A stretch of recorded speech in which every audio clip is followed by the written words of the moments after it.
अस्सलाम वालेकुम। हम सब अल्लाह ताला से दुनिया की हर नेमत और कामयाबी मांगते रहते हैं। कभी गौर किया है कि अल्लाह ताला क्या चाहते हैं, कि हमें अल्लाह ताला से क्या मांगना चाहिए? 5 वक्त नमाज में बार बार पढ़ी जाने वाली सूरह फातिहा में ये राज छुपा है कि अल्लाह ताला चाहते हैं कि हम उनसे सीधा रास्ता मांगें, जो हमारे लिए दुनिया और आखिरत की हर कामयाबी और रहमत और नेमत का ज़रिया है। वो सीधा रास्ता है कुरान और सुन्नत। पढ़ो अल्लाह ने क्या कहा, पढ़ो रसूल अल्लाह सल्लल्लाहु अलैहि वसल्लम ने क्या किया। आज का सबक शुरू करते हैं।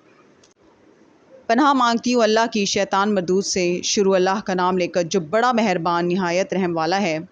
और हर रास्ते पर मत बैठा करो कि जो शख्स अल्लाह पर ईमान लाता है उसे तुम डराते और अल्लाह की राह से रोकते और उसमें कजी ढूंढते हो।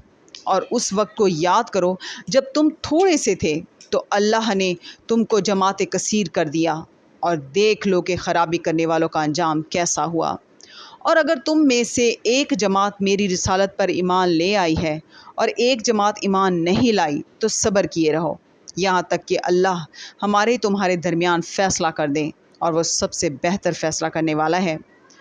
तो उनकी कौम में जो लोग सरदार थे, जो तकब्बुर करते थे, वो कहने लगे कि शुएब, या तो हम तुमको और जो लोग तुम्हारे साथ ईमान लाए हैं उनको अपने शहर से निकाल देंगे, या तुम हमारे मज़हब में आ जाओ।